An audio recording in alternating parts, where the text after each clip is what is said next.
住手！技能住手啊！这是季氏，是你生活了20多年的家呀！家？曾经有个家，不是被你们毁了吗？我真后悔，当初为什么没一刀杀死你？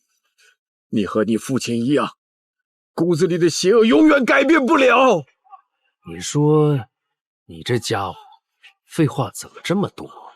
你如今弑父灭族，和神王狼狈为奸。是，你这辈子都比不上纪宁啊！说完了吗？邪终不胜正啊！神王终会被封印，而你最后一定会灰飞烟灭，永不超生啊！邪不胜正，哼，何为邪？何为正？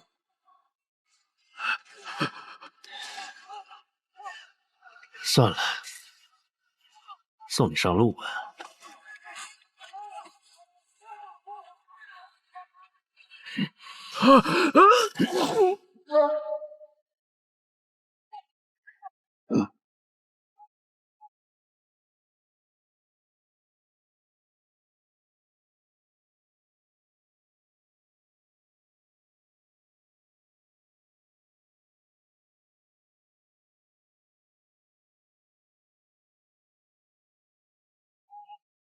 基诺，醒醒吧！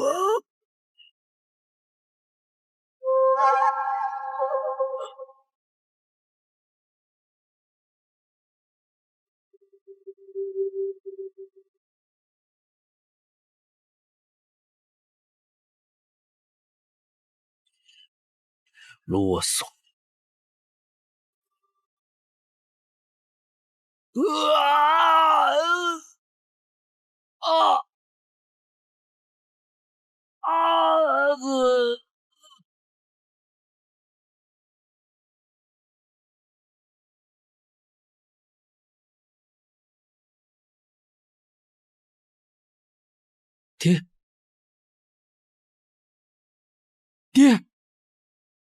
爹，你怎么了？爹，你啊！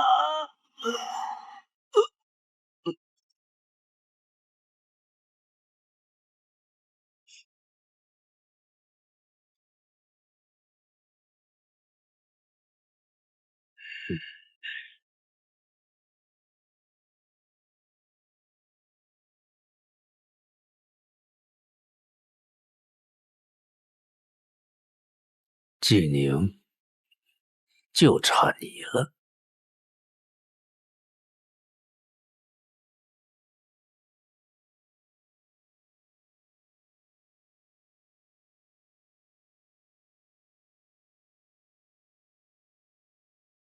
师尊，徒儿恳请您废除我所有修为。维儿，你这是要做什么？神王已经对赤明界域开始大肆攻击，一旦我被混沌之气控制，就会完全被神王所掌控，到时候一定会做出对学宫不利的事。与其如此，不如现在就废去所有修为。道理虽是如此，但非要这么做吗？师尊，黑白学宫是我的家，这里的每一个人都是我的亲人。事到如今，这是我唯一能为大家做的。废弃修为不可逆转，为师一旦施法，你多年的修为便会付之东流。维儿，你可要想好啊！师尊，请动手吧。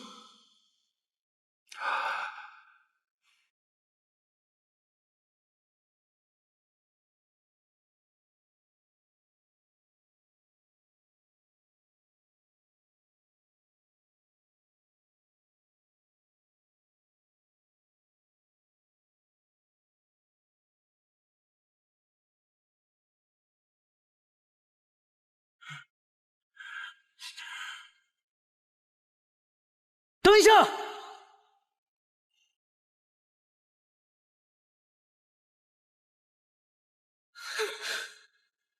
玉薇，你怎么这么傻？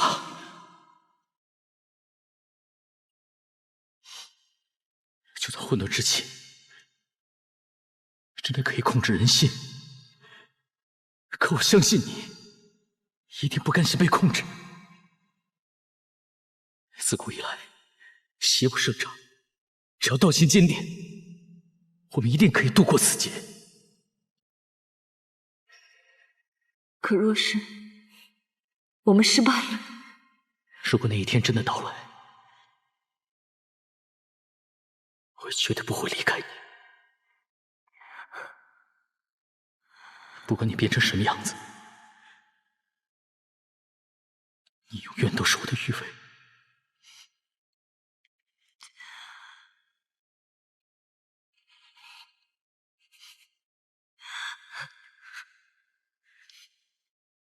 不好了，师兄，不好了！师弟，出了什么事？师兄，宁儿，你们季氏部落有难，速回去支援。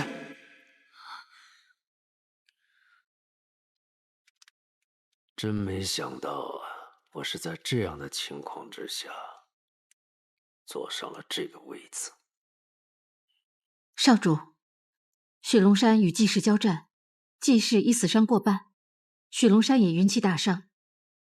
我们是否还要继续攻击？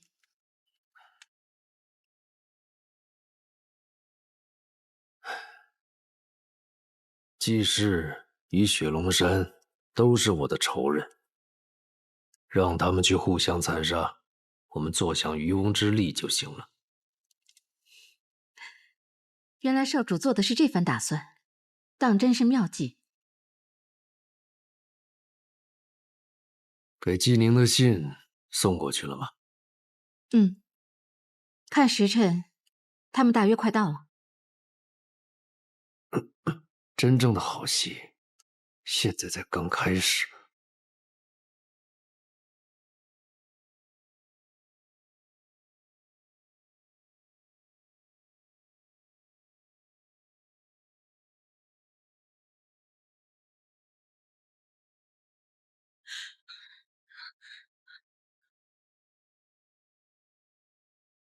为什么会这样呢？一定是雪龙山的人所为。他们为什么连手无寸铁的族人都不放过？为什么？我觉得事有蹊跷。你进入学宫那么久了，他们若是有此心，早就应该行动了。为什么现在才来？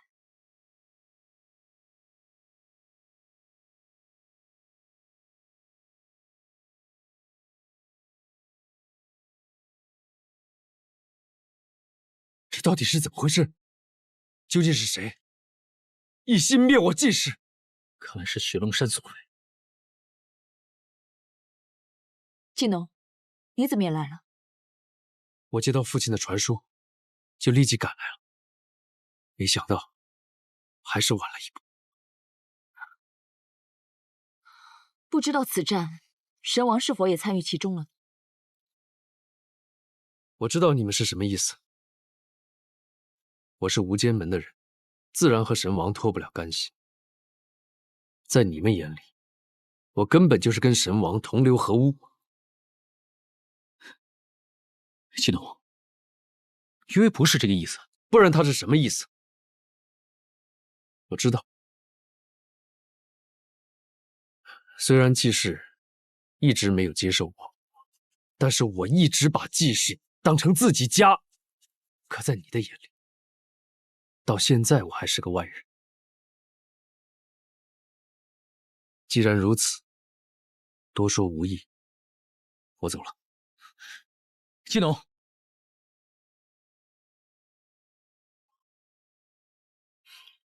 不管你是为无间门效力也好，非正道所不容也罢，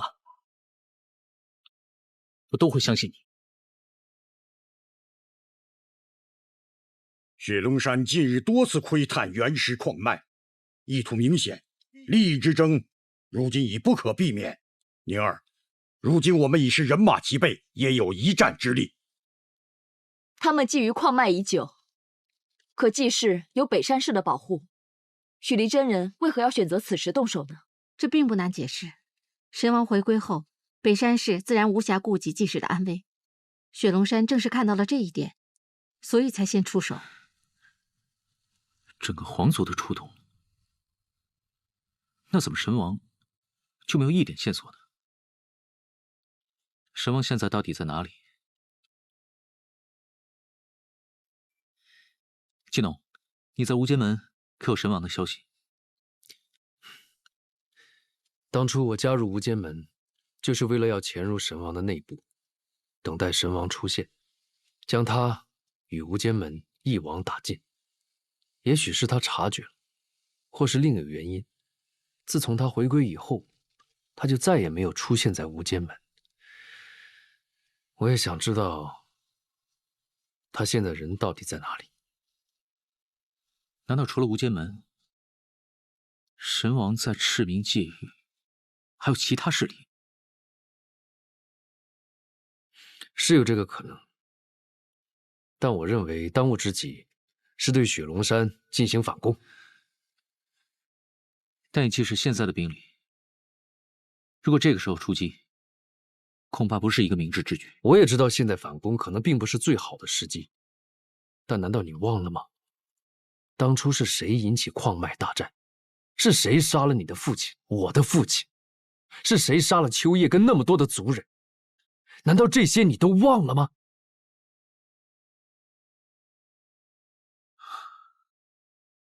我没有忘记，新仇旧恨，我一定会让雪龙山血债血偿的。季宁，现在不是冲动的时候，不要逞一时之快。可是，没有时间考虑这么多了，我陪你去。这样吧，等我安顿好受伤的族人，我们一起出发，上雪龙山。少主，果然一切如你所料。季宁他还是很相信我的，不过那余威就不一定了。他还在怀疑你？他也没什么证据，只是余威他天生小心谨慎，我们必须得提防他。属下明白，只是现在的季宁功法非凡，雪龙山之人会是他的对手吗？告诉许离真人，把最精锐的部队留在身边。我相信跟季宁打起来的时候，一定很精彩。有人来了。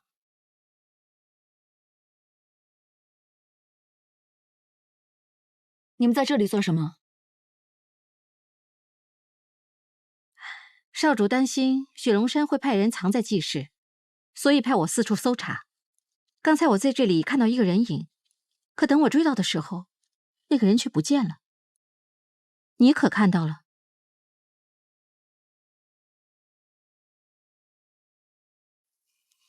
我没看到。此人形迹可疑，我们去周围查找查找。季农，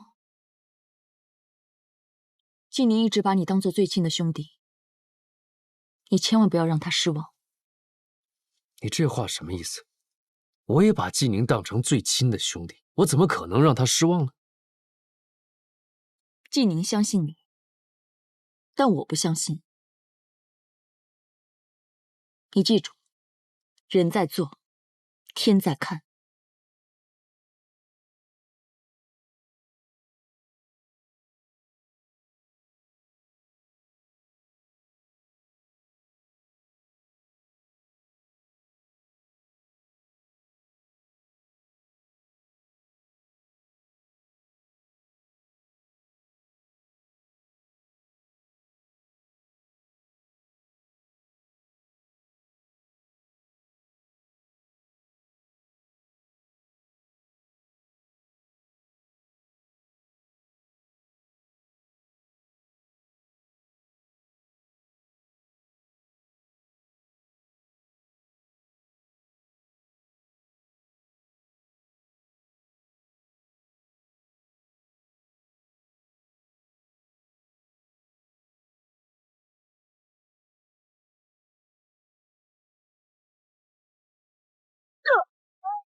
啊！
杀我父屠我族，我今日就要取你狗命！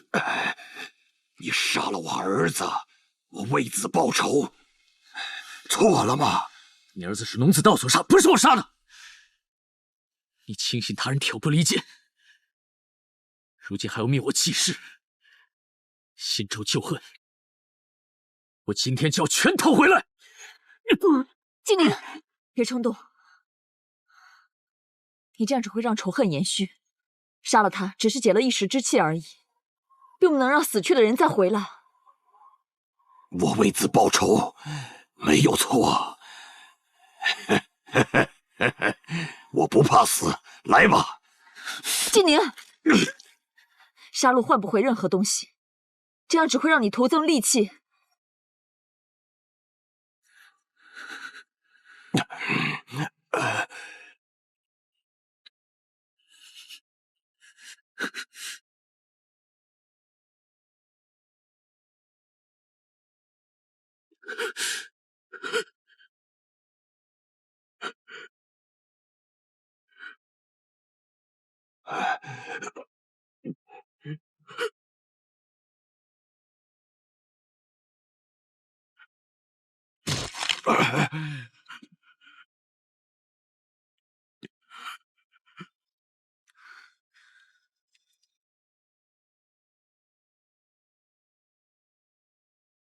你在干嘛呀？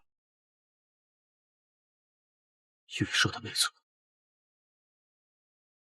杀戮并不能换回来任何东西，因为我经历过失去的痛苦，所以我痛恨杀戮。那我失去的痛苦呢？啊，死去的族人秋叶，还有我的孩子。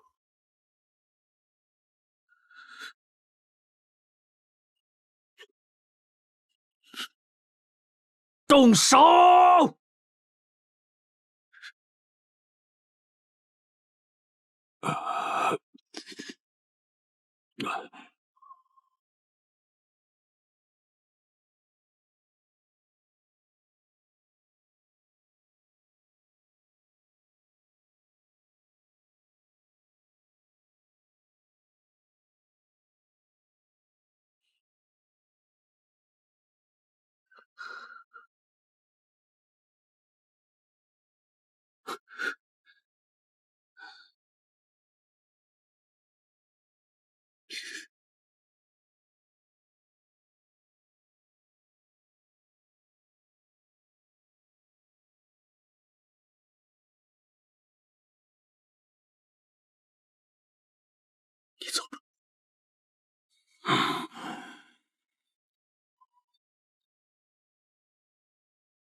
以前的事情都是我的错，是我的错。神王已经回归了，如果你真的有忏悔之心，那就一起对抗神王吧。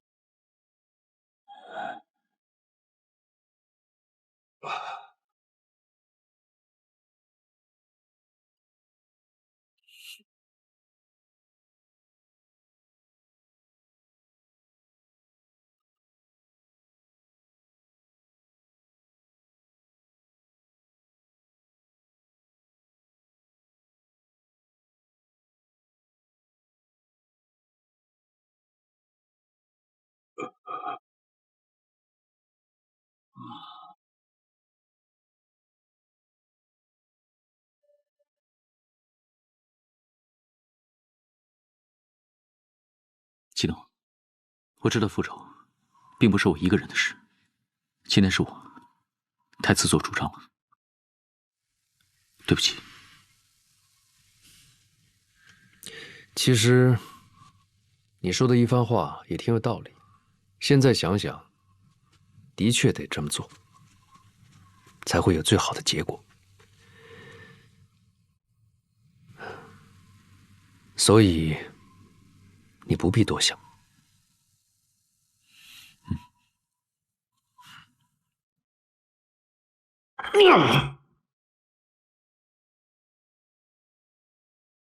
装什么豁达？纪宁，你真是了不起！哼，余威在你面前说了几句话，你就把秋叶、我未出世的孩子跟族人的死这些深仇大恨全部都给忘记了。比起我们所失去的黑白血宫算什么？少主，请息怒。虽然此次没有按计划除掉季氏和雪龙山，但毕竟两者元气都大伤。待我们回无间门妥善计划再出手，定能将此两者斩杀殆尽。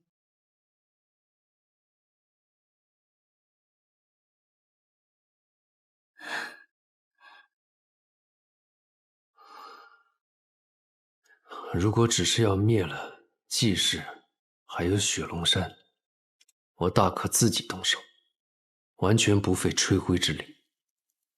我是要让季宁也体会一下我的感受，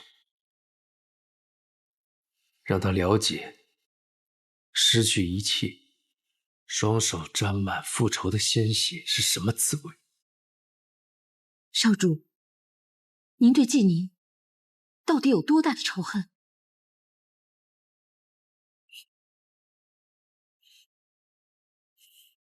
我只是不服，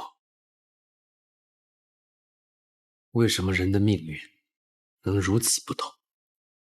他是天之骄子，所有的人都围绕在他的身边，受人尊敬，受人爱戴，而我靠自己的努力，就算现在做到无间门门主，还是得不到我想要的认可。少主，这一切并非是您的过错，只是上天的不公。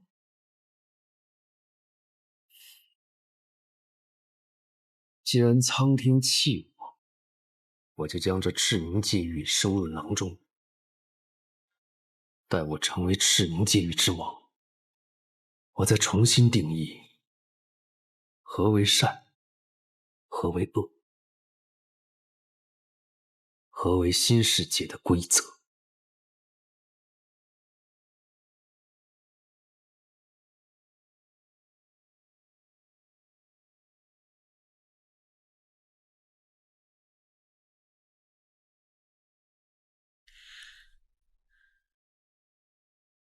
爹娘，宁儿今天放走了我们的仇人，你们不会怪我吧？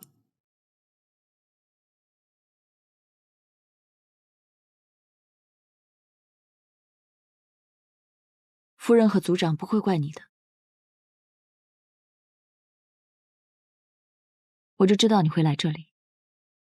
今天的事情，你还没有完全放下。其实我并没有那么洒脱。如果不是你，恐怕我今天早就杀了徐礼真人了。父母对孩子的爱是无私的，他们只希望你能够平安幸福的生活下去，而不想看到你为了报仇，令双手沾满鲜血。所以我选择放了他。杀了他，只能换来一腔充满仇恨的鲜血，而宽恕，也许能换来他发自内心的忏悔。这可能就是对于这些已逝的生命最大的尊重吧。不管什么时候，你总能让我感到救赎。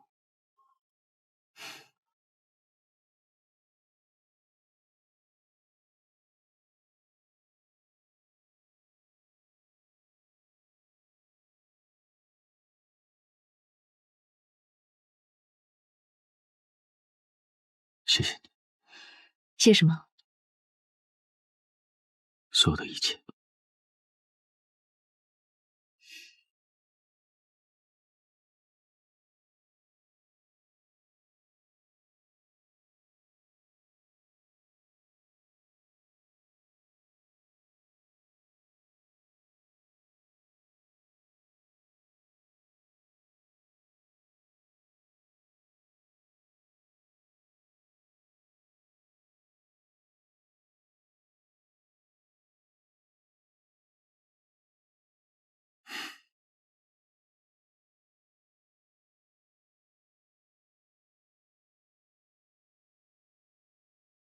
你们下去吧。是。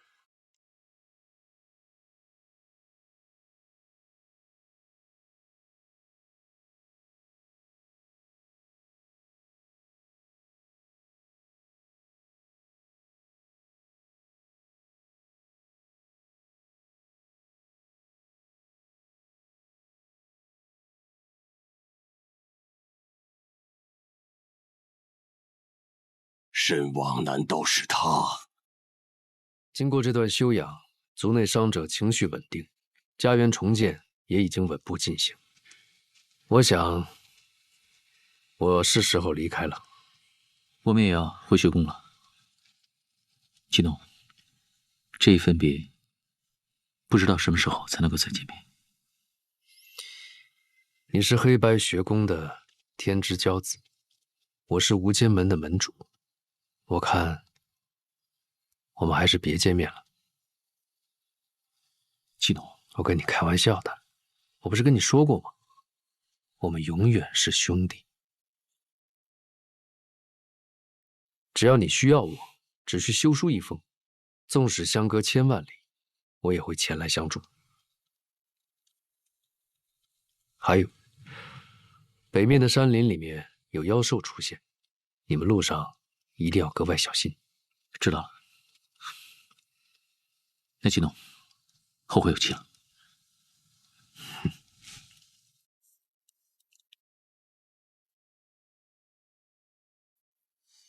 我们走吧。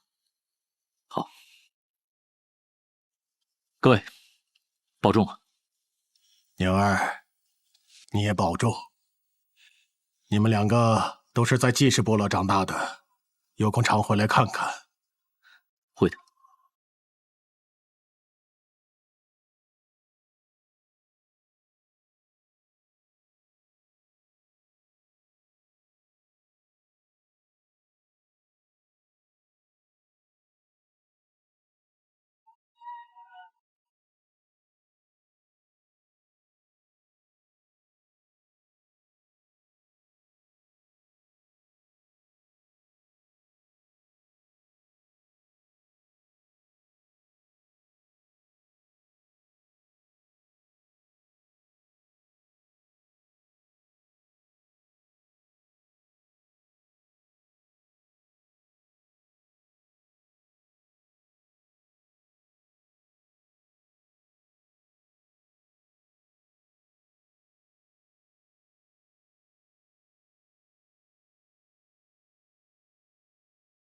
怎么又是你？今年放了你一马，难不成你还想恩将仇报？二位误会了，我今天来是有一件非常重要的事要告诉季英雄。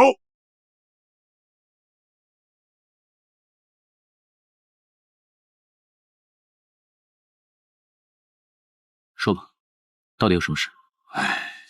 最近一个阶段，我一直在反省自己。真没有想到啊，活到了这把年纪，还让一个年轻人来开导我。儿人，为了报答你的不杀之恩，我已经脱离神王，和其他大氏族一起保护赤明界域。你能这么想，也算是赤明界域之福。只不过神王并不是那么容易对付，至少目前我们还不知道他的下落。这件事，在下可以尽点微薄之力。你知道神王在哪儿？那一日，神王在无间门召见我，提出让我攻打季氏。那天我见到了神王，正像传言所说的那样，他已经找到了操控之人。不过我一直对这个操控之人感觉很熟悉。那神王控制的人是谁？我也是现在才弄明白，神王所操控之人就是……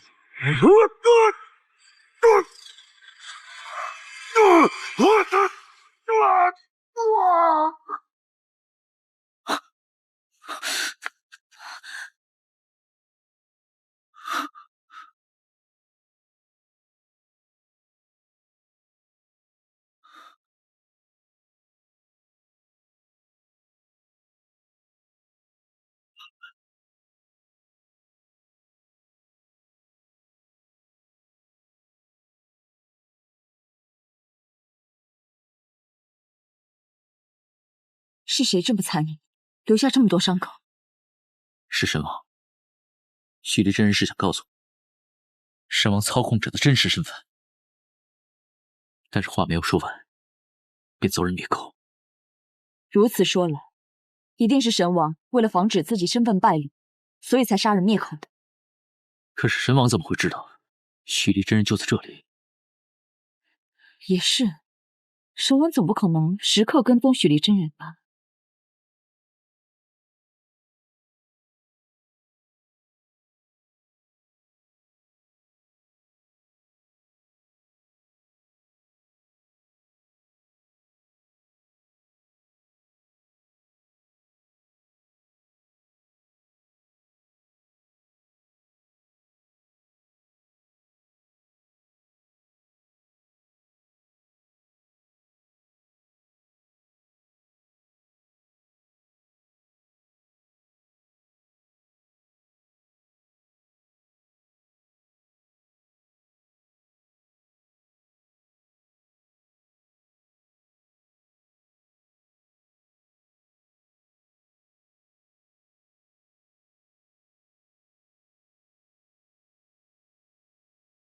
大师兄，金宁、余威，你们总算回来了。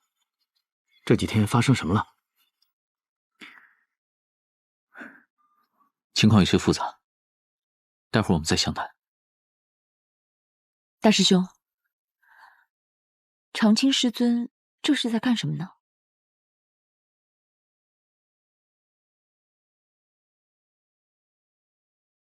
这是在干什么呢？你们有所不知，近日学宫内莫名出现了混沌之气，众师尊弟子皆大为恐慌。现在学宫一经戒严，大家出入都需要经过检查。如果这样，余威体内带有混沌之气的事情，岂不就暴露了吗？正是因为如此，我才在这里等你们。长青师尊断定，身上有混沌之气的人，必是神王安插在学宫之中的耳目，一旦发现，严惩不贷。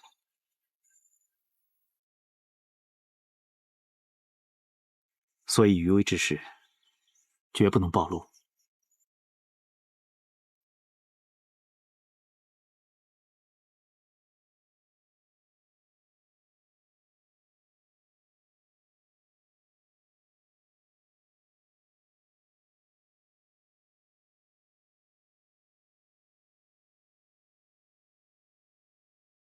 余威师姐，季宁，你们回来了。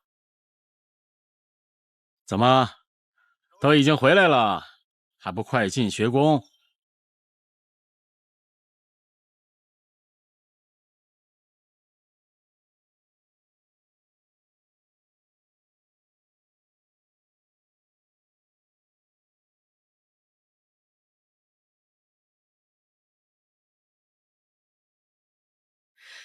我听大师兄说，学宫之内出现了混沌之气，所有弟子进出学宫都要经过罗盘的检测。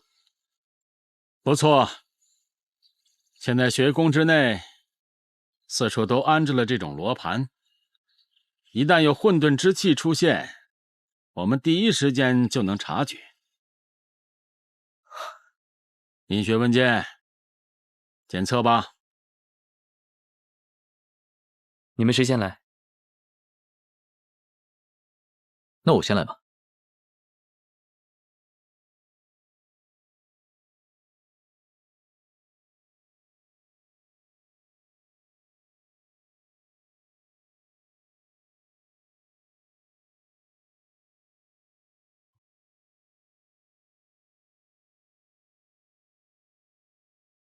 师尊，检测结束，并无异常。下一个，余威师姐，请吧。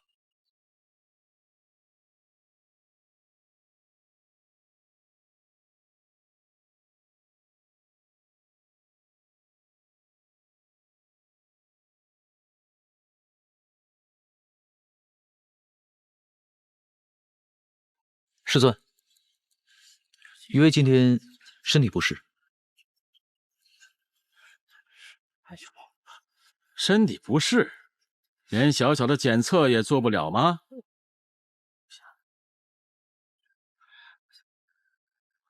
莫非你们又有什么不可告人的秘密了？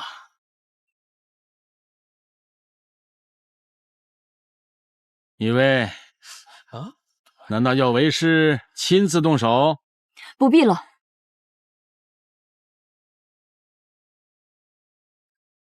师尊，其实余威已经做过检测了。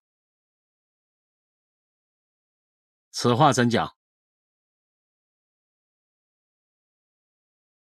此前，余威身体存有异样，殿裁师尊已经给他做过检测，并无发现混沌之气。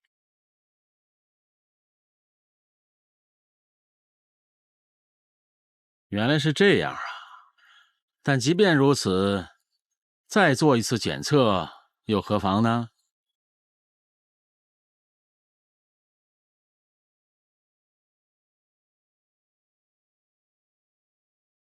长青师尊，混沌之气发现时，余威几人并不在学宫里，已经足以证明他们跟此事无关。与其浪费时间在检查自己人身上，不如想一想，把这些时间花在更有意义的事情上。研学问剑，大师兄这是在教我如何做事吗？哼！还等什么？是师尊。余威师姐，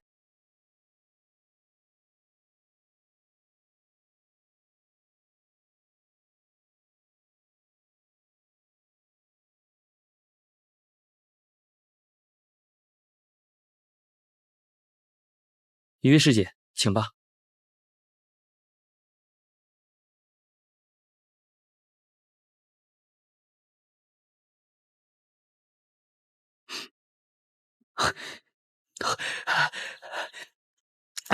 余威姐、金哥，殿裁师尊找你们，赶快走，赶快回去，他有急事。快走！快！哦，快跟我走吧，走啊！好，我马上就去。长青师尊，告辞。走吧。走啊！哎，师尊这……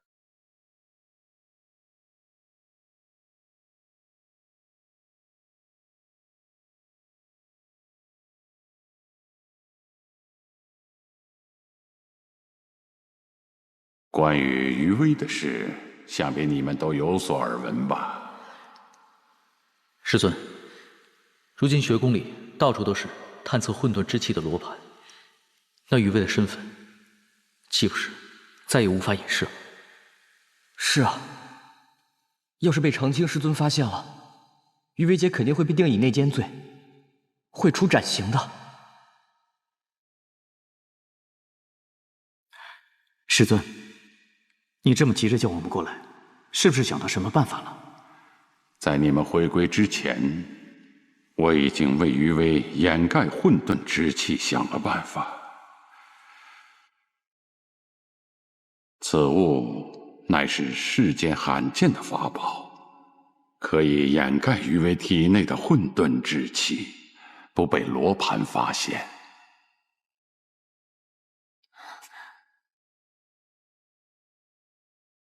多谢师尊。此次济世之行，可有其他发现？并没有特别发现。好了，时候不早了，你们都休息去吧。是。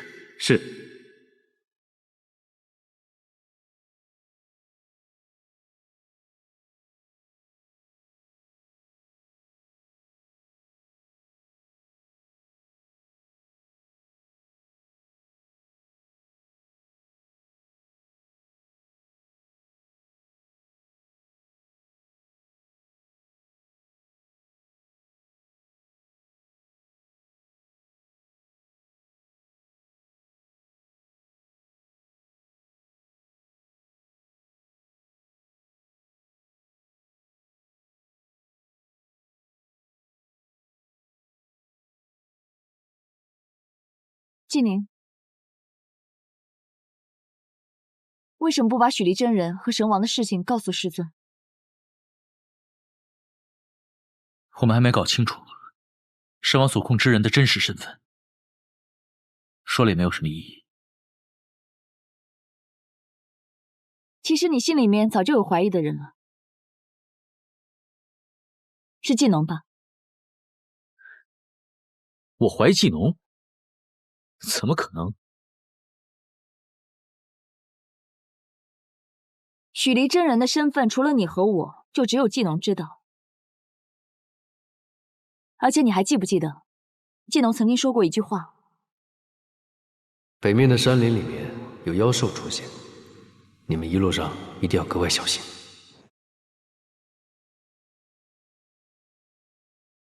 而且你我回来的路，只有纪农知道。如果纪农被神王控制，那这一切就说得通了。我相信纪农，他不可能是神王。时间、地点也许是巧合，但是有样东西绝对不会说谎，那就是许离真人身上的伤口。伤口？在一次与雪龙山人对战中，我曾经亲眼看到过纪农的刀留下的伤口是十字形的，而这个伤痕与许离真人脖子上致命的一击是一模一样的。这有可能也是巧合。纪宁，所有的疑点都摆在眼前，虽然我也不敢确认纪农真的被神王控制，但是我希望你能对他心存一点戒心。这件事情事关重大，在还没有证据之前，我们不可以妄加猜测。那若是纪农真的被神王控制了呢？不会的，我完全相信纪农。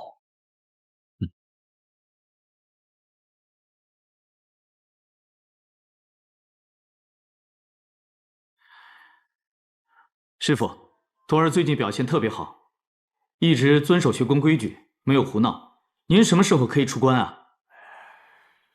你呀，身为学宫的首席弟子，可私底下还是个孩子，总是一副长不大的样子，这让我如何对你委以重任？师傅呀，徒儿潇洒惯了，最不爱承担重担了。这个重担，您还是多担几年吧。你这孩子，好了，为师要跟你说一件要紧的事。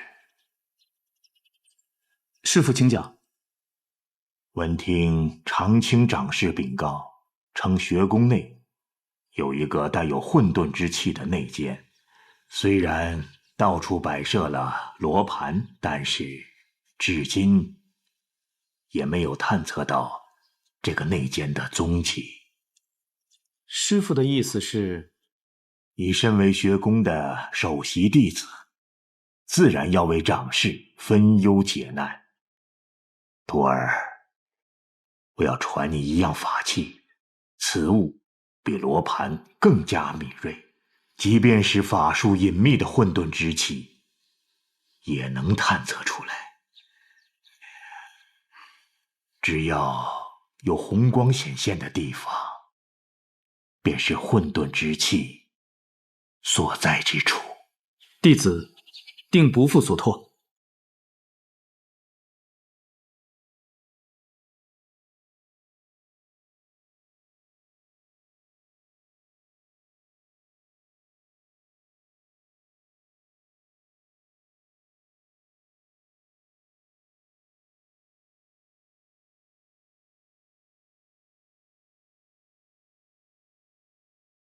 师尊，你师父找你何事啊？师父让我协助师尊们调查混沌之气一事。你毕竟是首席弟子，或许将来要接替长公之位。现在开始磨练，对你却是好事。那我先去各处巡查了。师尊慢走。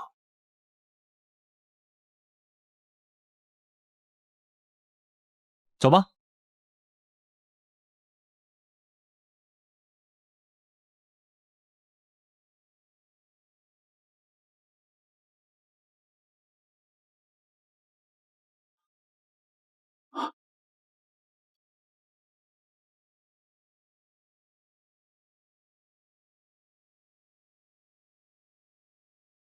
师尊。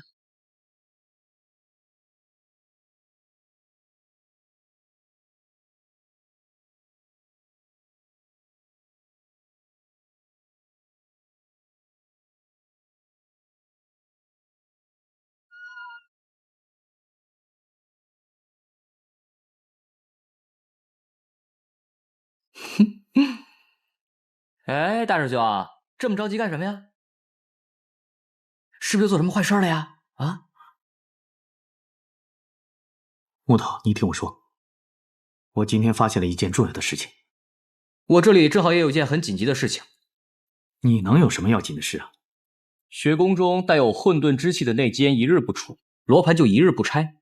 余薇姐虽然身有法宝，但是还是会有危险，一旦暴露了，就完蛋了。你听我说，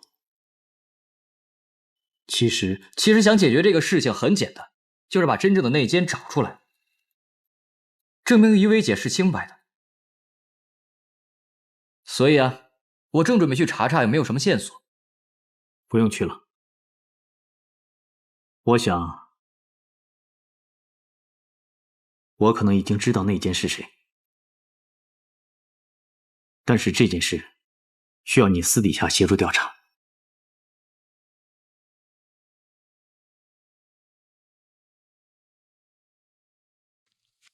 门主，怎么样？找到南君在哪里了吗？没有。门主，我找了很多地方，可是一点消息都没有。怎么会一点消息都没有？我再去找找。那你还站着干什么？还不赶快去找！是。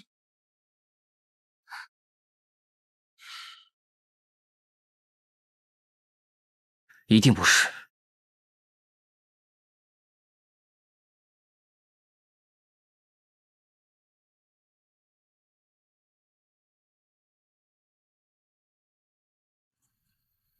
难道你也发现了？师尊，你在说什么？你不是也在怀疑殿才和武风两位师尊是内奸吗？这一定是个误会，两位师尊肯定是清白的。作为他们多年的同门，我也宁可相信他们是清白无辜的。可现在证据确凿，即便我不信，也于事无补啊。你自己看。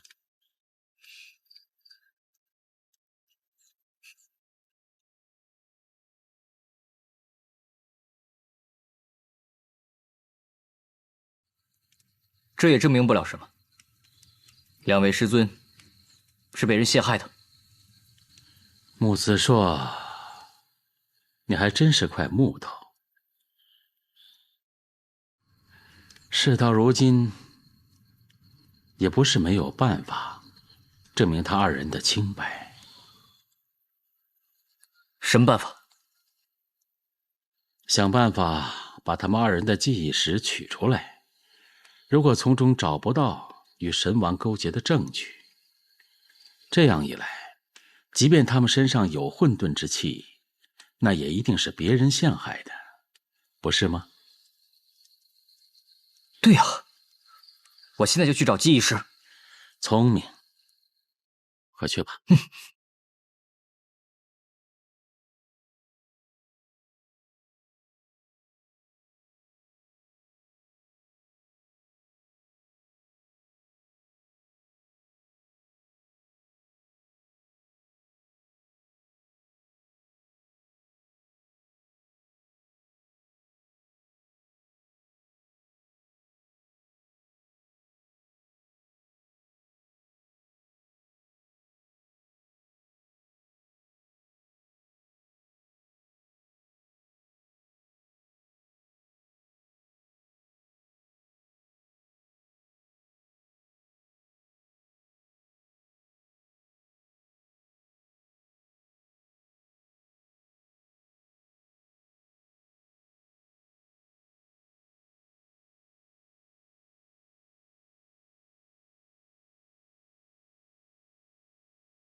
我还是自己先看看吧。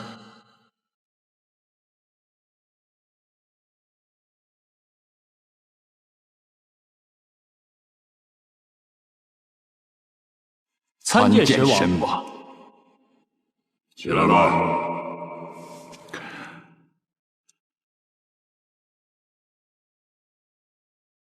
黑白虚宫的事处理得如何了？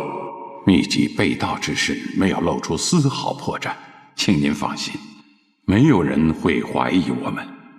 长青剑仙虽然有所察觉，但是他找不到证据，所以不足为惧。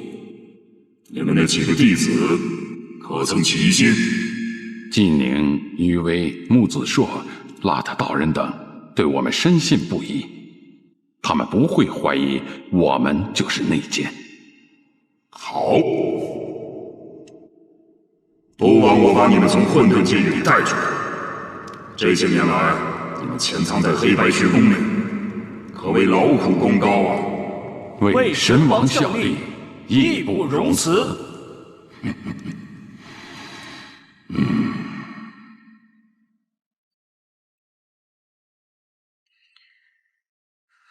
怎么会是这样？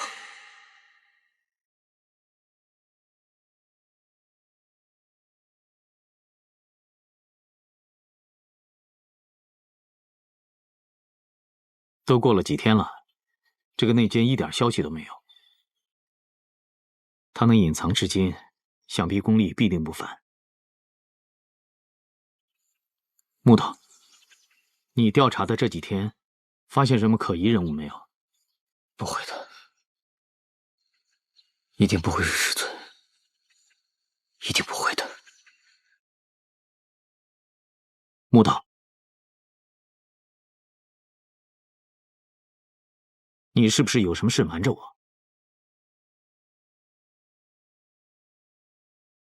说。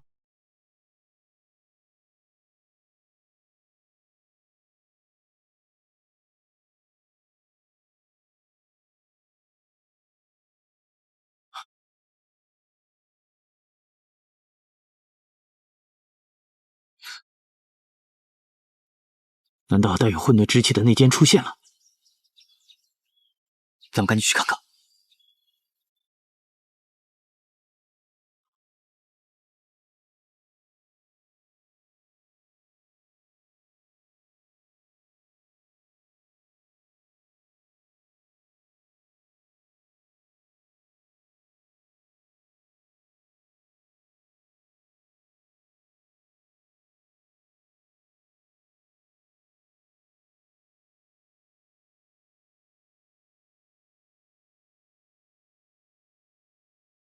师尊，怎么会这样？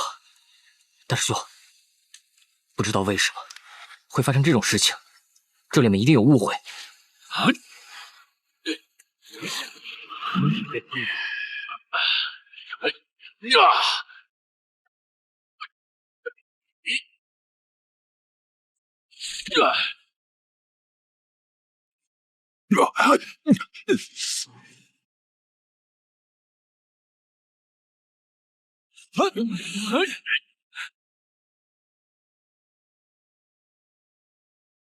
大师兄，不管发生什么，我都相信师尊。我们去救他们。走。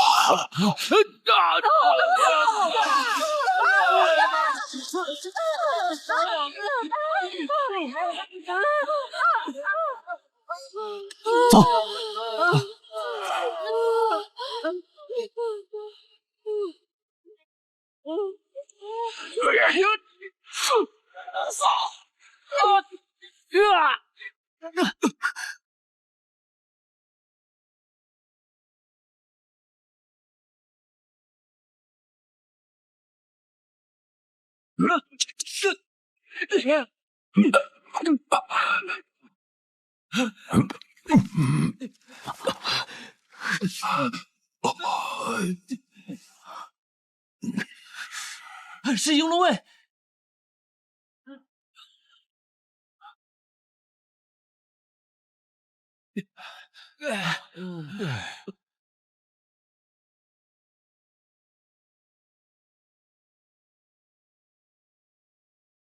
多谢应龙卫出手相助。圣君十分重视这件事情，在下也不敢怠慢。百位，此事定有误会。两位师尊不可能是混沌界域的人，他们更不可能是神王派来的内奸。哎呀，我理解你们几人的感受。作为同门，我也不愿看到他二人成为内奸。但是事实胜于雄辩，我们总不能无视证据的存在吧？证据？什么证据？长青师尊所谓的证据，就是刚才两位师尊发狂攻击众人吗？可是我记得晋宁师兄受混沌之气控制的时候，也出现过同样的状况。我想此事定是有人故意栽赃陷害。非也，非也。我说的证据并非如此。木子说，你和邋遢心里最清楚了，可为何还要阻止我将他二人拿下呢？因为我们坚信二位师尊不可能是内奸。这么显而易见的证据，你打算视而不见吗？证据？什么证据？邋遢，你手里好像也有证据吧？而且是长公亲手交给你的，你不打算向应龙卫说明一下吗？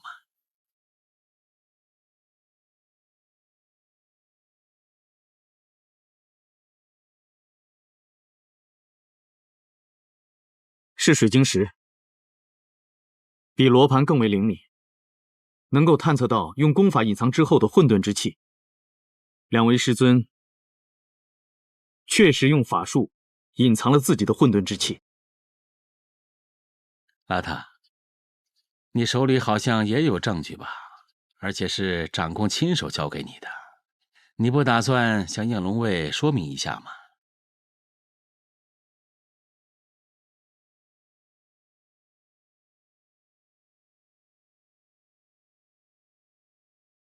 是水晶石，比罗盘更为灵敏，能够探测到用功法隐藏之后的混沌之气。两位师尊确实用法术隐藏了自己的混沌之气。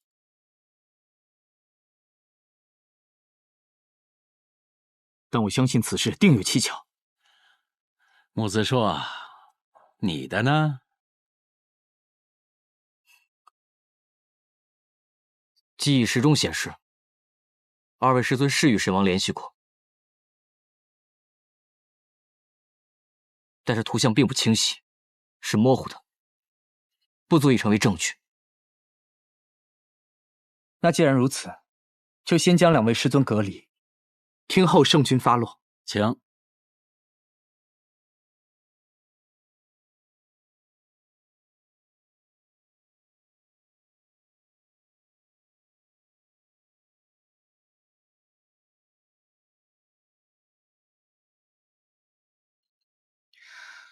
晋宁哥现在为了于薇姐的混沌之气而忧心，两位师尊又发生了此事，我是不是应该告诉他们，一起商量对策？现在已经够乱了，要是晋宁知道此事，一定会更乱。于薇和电台师尊的感情你们也知道，若他知道了，一定会去劫狱。现在不是冲动行事的时候，我们先瞒着他们。等到我们想出解决问题的办法再说。也只能这样了。师尊，百位还要回去复命，不便久留。好，百位首领，为师有一事想与你商议一下。师尊，我虽然曾经是学宫的学生，但此事我绝对不能寻死。哎，你误会我的意思了。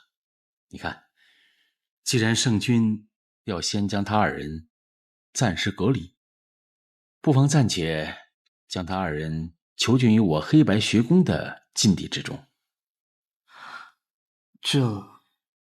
毕竟他们二人曾经是你的师尊呐，想必你也不愿意看到他们在天牢中受尽屈辱吧？留在学宫，尚且还有我照应，不会让他们受到委屈的。师尊说的不无道理，两位师尊一直如此厚爱我，百威真的无以为报。这一次，便依照师尊所说，将他们留在学宫，但还烦请师尊加以好好看守。啊，那是自然。还烦请你转告圣君，我学宫一定会尽到看守之责的。那百威告辞了。请。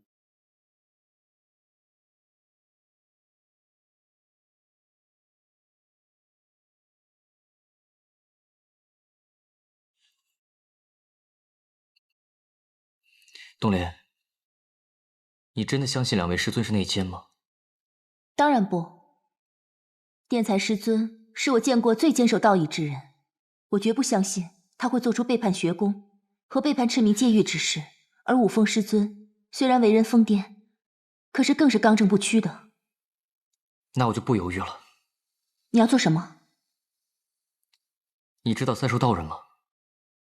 你是说二位师尊的师父？二位师尊为人正直，我不相信他们是内奸。三寿道人德高望重，我想请他出来主持公道。找我也没用哦。师尊。三寿师尊，恳请师尊为二位师尊做主。请师尊为二位师尊做主。哎呀，起来，起来，起来！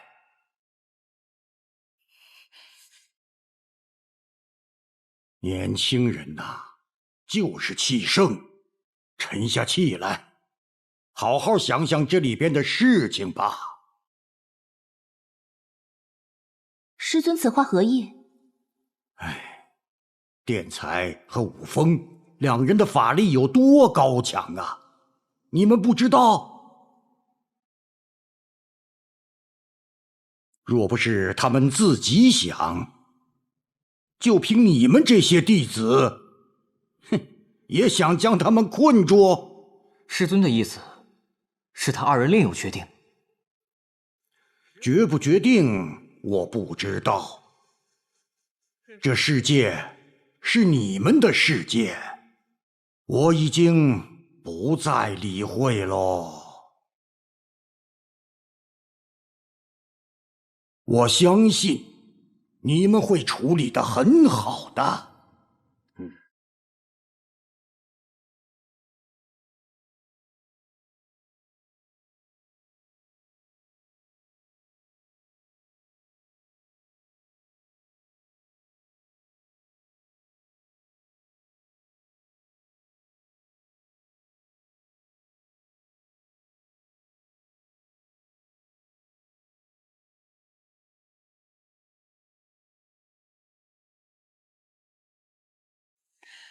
没想到啊，没想到，天才武风二位道人竟然勾结神王背叛学宫，罪不可赦。依照律法，应当处以极刑。来人！慢着，让开！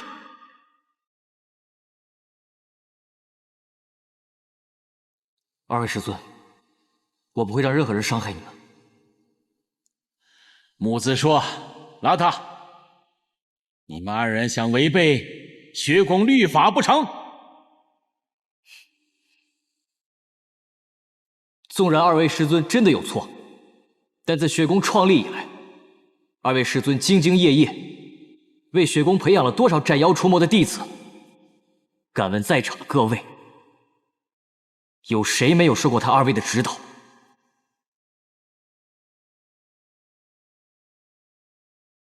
法理不外乎人情，即便要处罚两位师尊，也要考虑到他们多年来对学宫的贡献，请师尊从轻处罚。拉他，不要在这里强词夺理。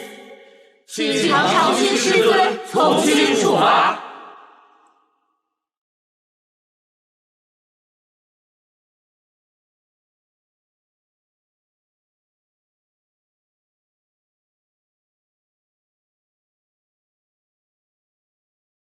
你们以为法不责众，就大错特错了。今日，所有为他二人求情的人，都一律犯了包庇一罪。依照律法，逐出黑白学宫。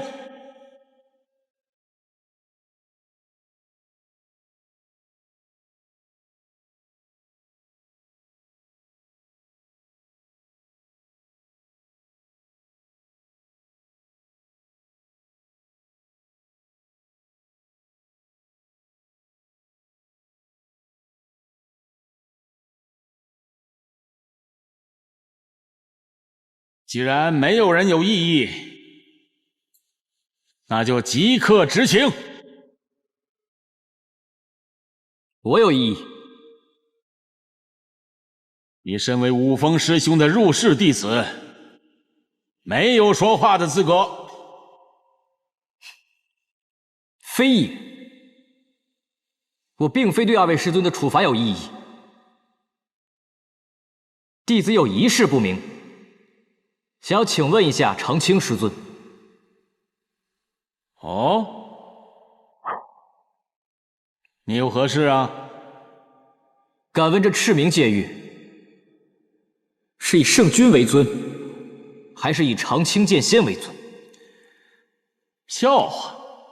我赤明戒狱乃受圣君统领，自然是以圣君为尊。我看不然。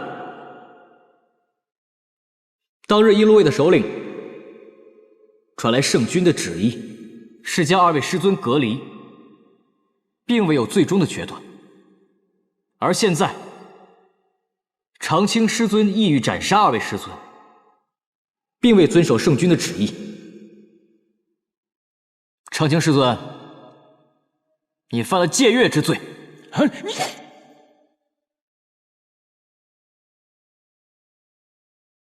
请长青师尊三思。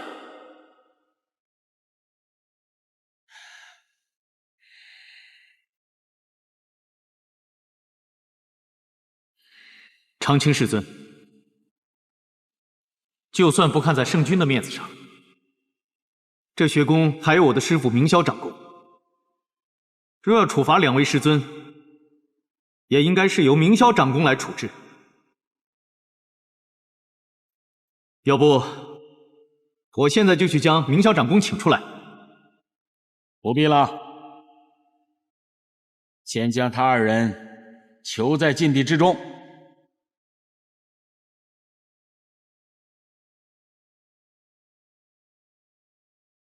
从即日起，废除2人的掌事一职，由本剑仙代替奠才道人出任掌事首座。在此期间，所有弟子务必谨守律令，不得违背。弟子遵命。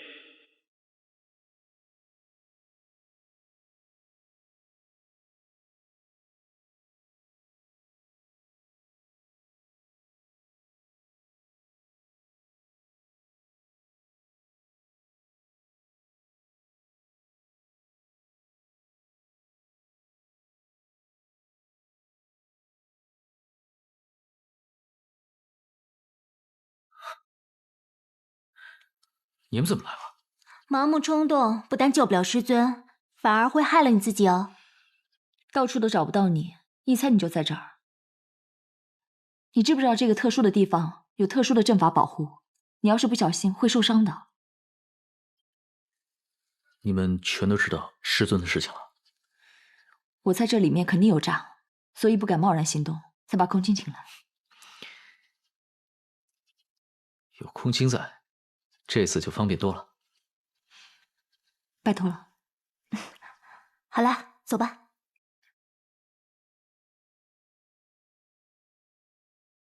师尊，哎，小心！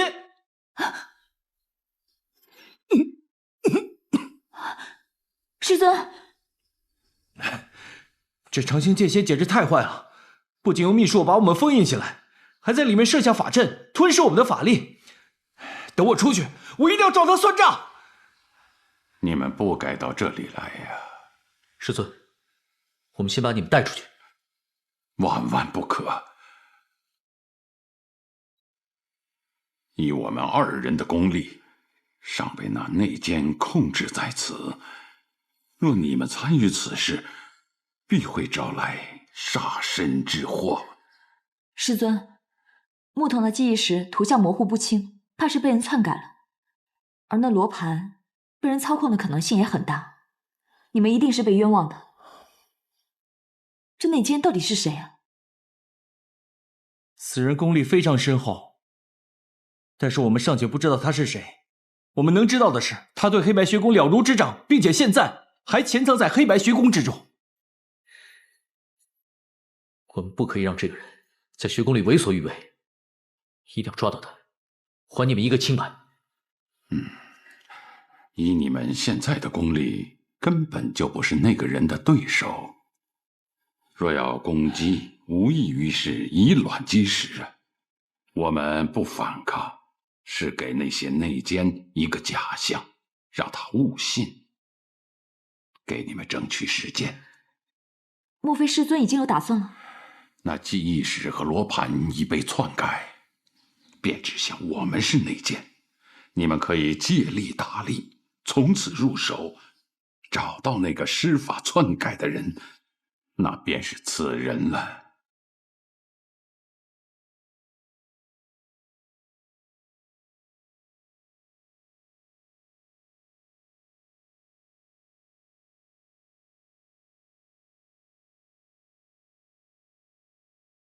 你们可算回来了，师尊可安好？2位师尊是被混沌之气所控制，所以才会失去理智。大开杀戒。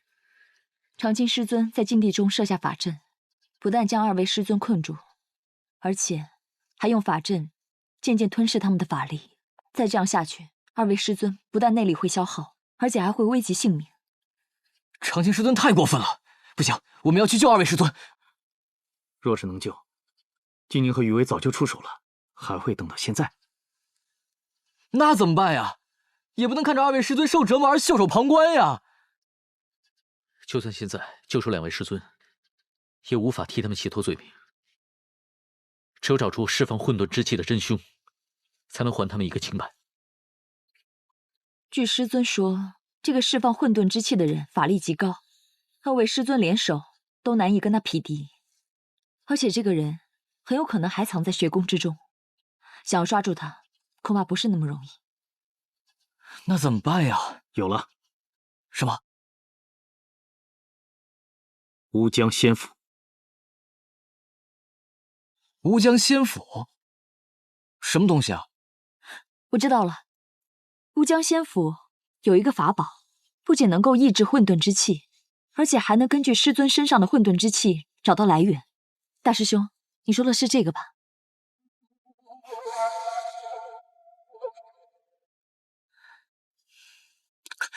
那还愣着干什么呀？我们现在出发吧。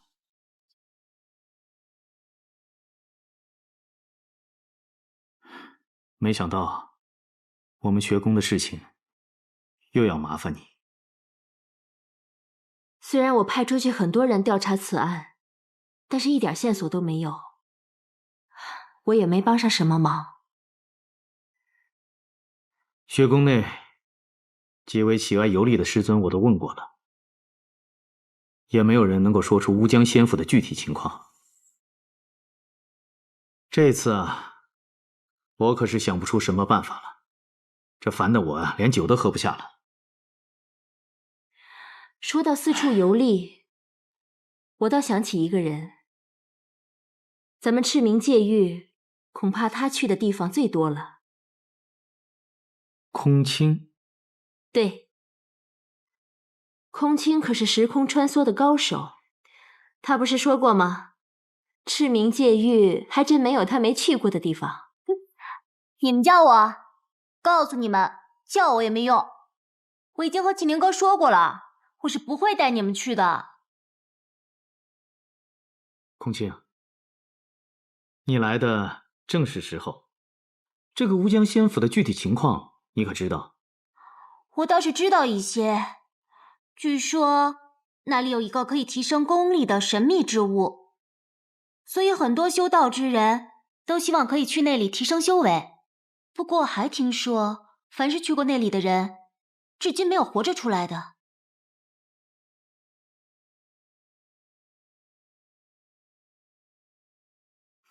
按你这么说，你现在还活着，就表示你没有去过乌江仙府。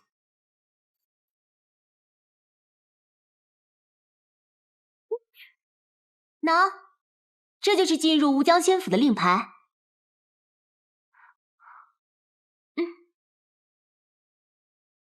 其实我之前也想尝试过，去看看到底是怎么回事。可是后来我又一想，这其中危机重重的，所以还是算了吧。如果你们想去的话，这个就送给你们了。乌江仙府真的有你说的那么可怕吗？还是这其中有什么骇人听闻的东西？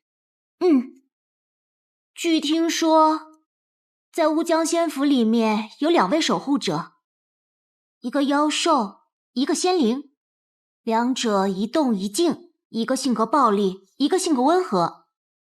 如果想要得到这神秘之物的话，必须要经过这重重考验，而且如果失败的话，就会永远被困在里面，永远。听你这么一说，我怎么感觉有点瘆人呢？所以啊，我劝你们一定要三思而后行。还有，如果你们一定要去的话，我这次是肯定不会陪你们的。你们好好想想吧，我走了。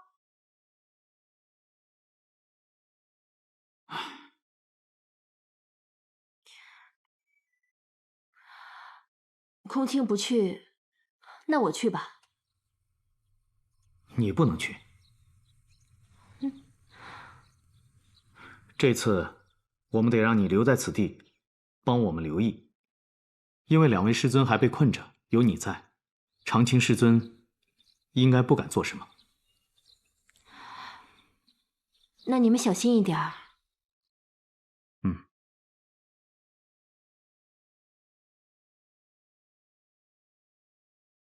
空青真的这么说的？连空青都不敢轻易进入乌江仙府。那这次，我们真的要谨慎一点。其他的部分倒不足为奇，只是空青提到的妖兽和仙灵，说不定有什么我们不知道的法门，这方面我们定要小心注意。我们之中只有九莲会治疗法术，一旦我们有人受伤，九莲又不在，那就麻烦了。那我们传信给九莲吧。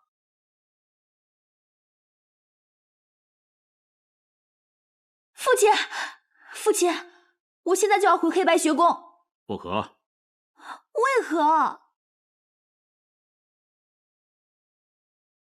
这才刚几天呢，你真是好了伤疤忘了疼是吗？那会儿掠走你的贼人到现在都没有绳之以法，你现在离开东岩市，万一出了什么事情怎么办？可我也不能一直在这等吧。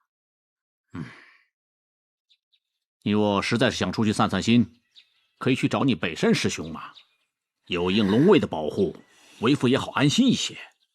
又是北山师兄。父亲，我都跟您说了多少遍了，我跟那个北山师兄不合适。男未婚女未嫁，有何不合适？莲儿，你跟为父说实话，你是不是对季农那个小子动了真情？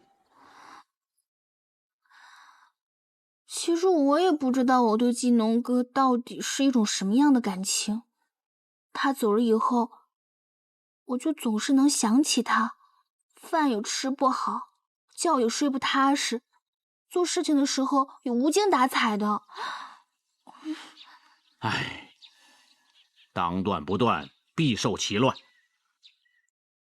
在你没有彻底忘记季农之前，不许离开东岩市半步。父亲，你长痛不如短痛。为父现在所做的一切都是为了你好，待你长大一些，你就会理解为父的苦心。来人，在，看好公主。是。父亲，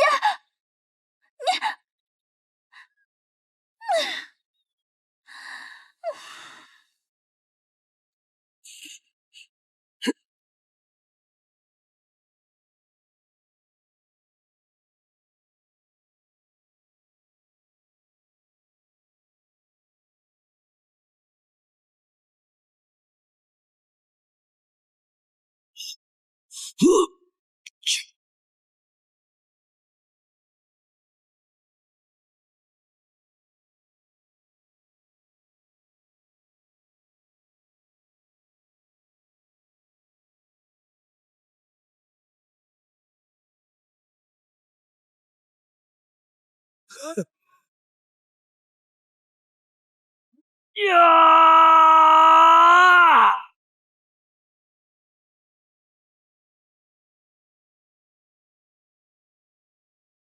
没想到神王给我的力量如此强大，我从未感受到这种力量在我身体里面奔流。原来，当一个强者，就是这种感觉吗？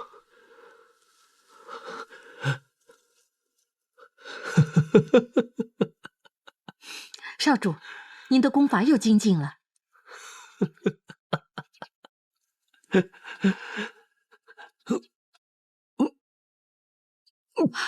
少主，少主，少主，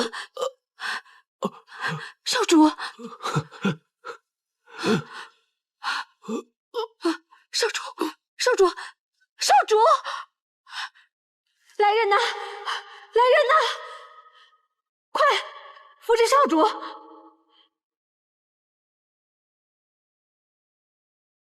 莫左氏，少主这是怎么了？神王的能量太过强大，少主的身体已达到极限。若是再这样下去的话，少主一定会元丹爆裂而死。那我们应该怎么办？难道就没有解决办法了吗？等等，我曾经听老祖提过，有一个地方可以提升修为，不仅能提升修为，还可以增加身体容纳的能量。什么地方？乌江仙府。乌江仙府？对，传说在那里蕴藏着一个神秘之物，若是将那神秘之物炼化，定能提升修为。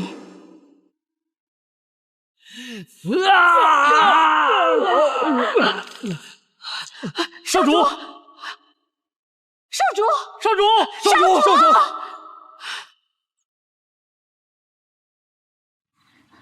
这么多人，哎呀，可怎么办啊？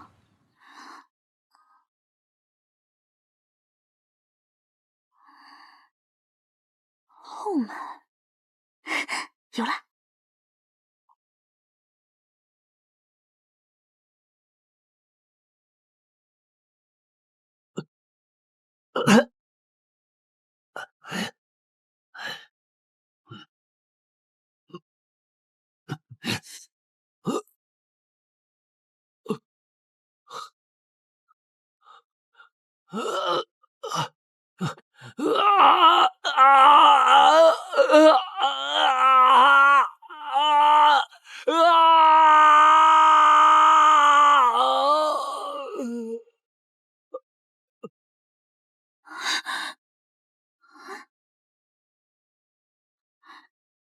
季农哥，你怎么了？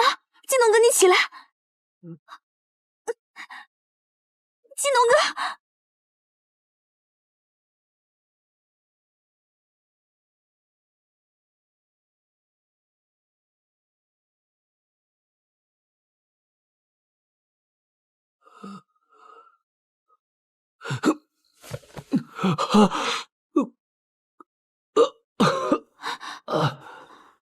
季农哥，你醒了？怎么样？你没事吧？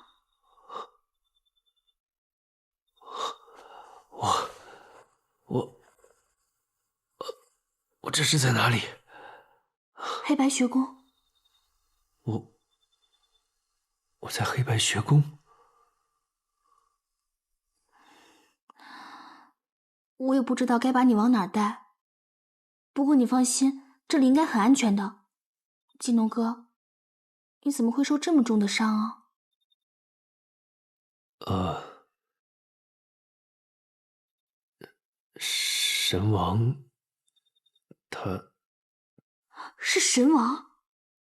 这个神王真的是太过分了！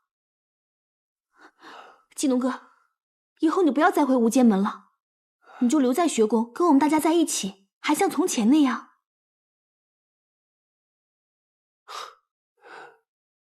已经回不到从前了。我也不想回黑白学宫，这里不属于我。季农哥，我不许你这么说。就算所有人都误会你，可是还有我啊！啊，还有季宁哥，我们大家都会支持你的。他们知道你带我回来了？嗯。不过大家现在都在商量去乌江仙府的事情，至今还没有结论。乌江仙府？那儿太危险了，你不能去，你没有法力啊。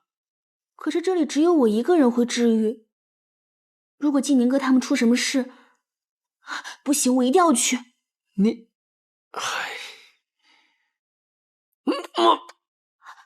季农哥，季农哥，你怎么了？乌江仙府中藏有可以迅速提升修为的神秘之物，少爷不舒服，这个机会你绝不能错过。你要不舒服，你躺下休息一下。我只是想变强，但我不想滥杀无辜，我宁可死，也不会再受你这种控制。季农哥，我没事，我没事了。你没事就好。我在想，如果纪宁哥他们知道你回来了，一定会很开心的。你今天受了这么重的伤，就早点休息吧。啊，我扶你。好。我帮你盖被子。躺下。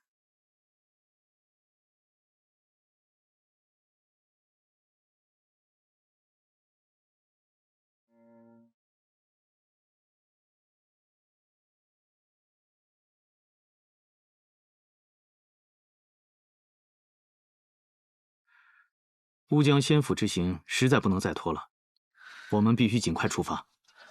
可是现在，季农正是需要人照顾的时候，我们都离开了，他该怎么办呢？慢点儿。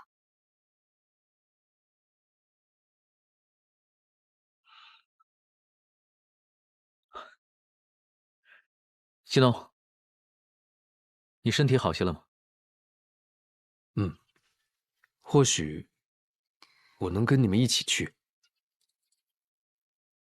方才我听九莲说，你们要去乌江仙府，那个地方极其危险。我认为，要是人去的多一点，可能会多一点胜算。季农，不管怎么说，你现在已经是无间门的门主，要与我们结伴而行的话，你如何让大家相信你？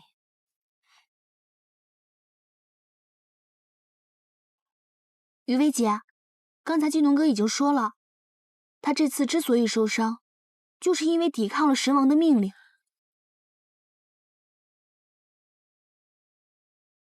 季农，难道你已经决定彻底和神王决裂了？方才九莲一直在劝我，我自己也一直在想，其实我还是想回黑白学宫，和你还有大家在一起。真的？那太好了，我一直很担心你的安危。那既然你决定离开无间门了，那我就放心了。这次如果可以跟你们一同前去，那或许我就有理由可以待在黑白学宫了。可是你的伤已经恢复了7、8成，如果我可以跟你们一起同去的话，相信能够提高内功，恢复的也会更快。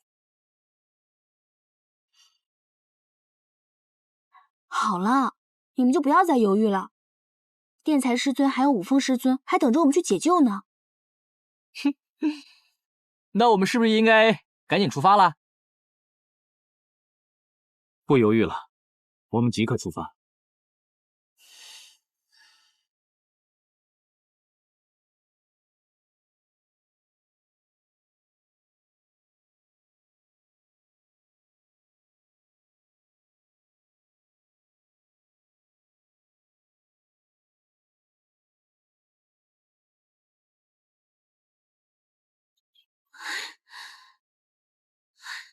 嘿嘿。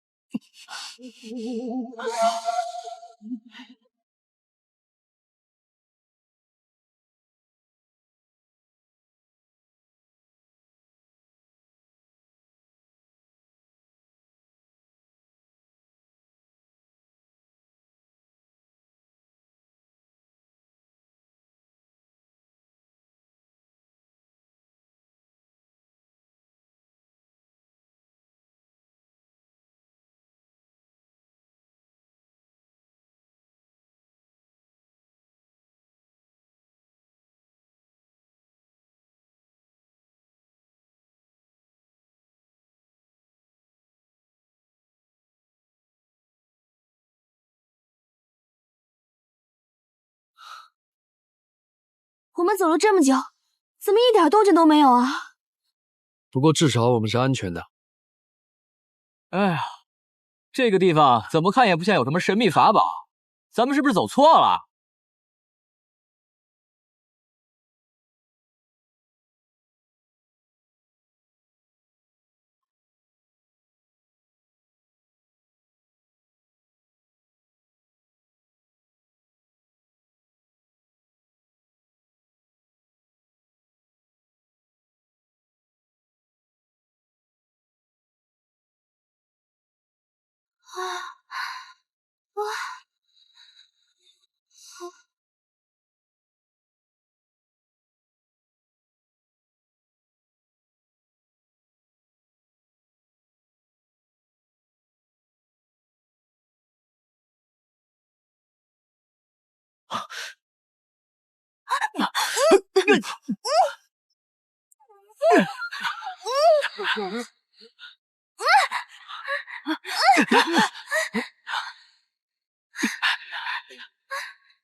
走，快！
哎呀呀呀！摔死我了！哎呀，什么破地儿，全是沙子！起来！大师兄他们呢？于薇姐、金宁哥、大师兄，金宁哥，怎么一个人影都没有啊？金宁哥，是啊，除了你这块木头，我就看见整个荒漠连半个人影都没有。咱们不是在乌江仙府吗？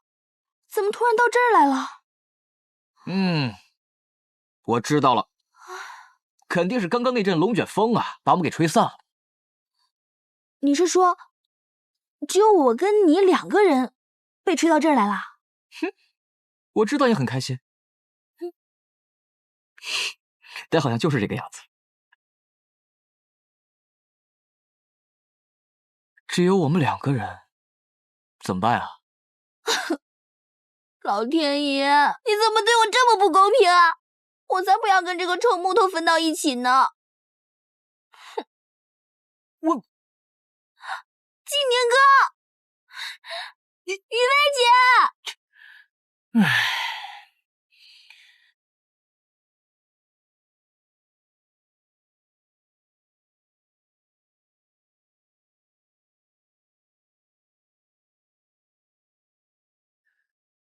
我们现在到底在哪里啊？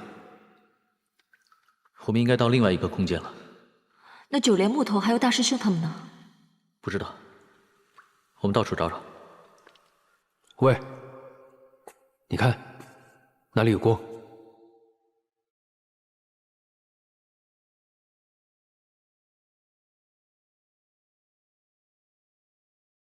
去看看。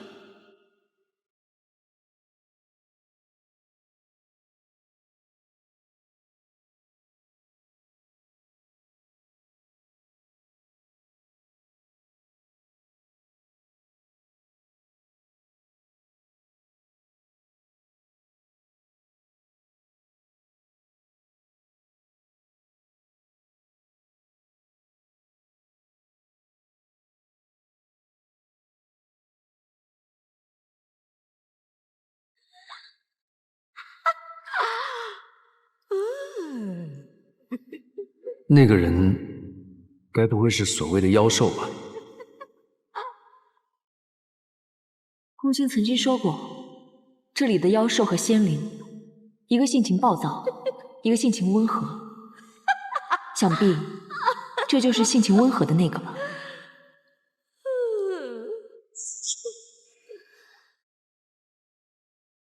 前辈，我们是黑白学宫的弟子，来此处是有要事，想借乌江仙府的法宝一用。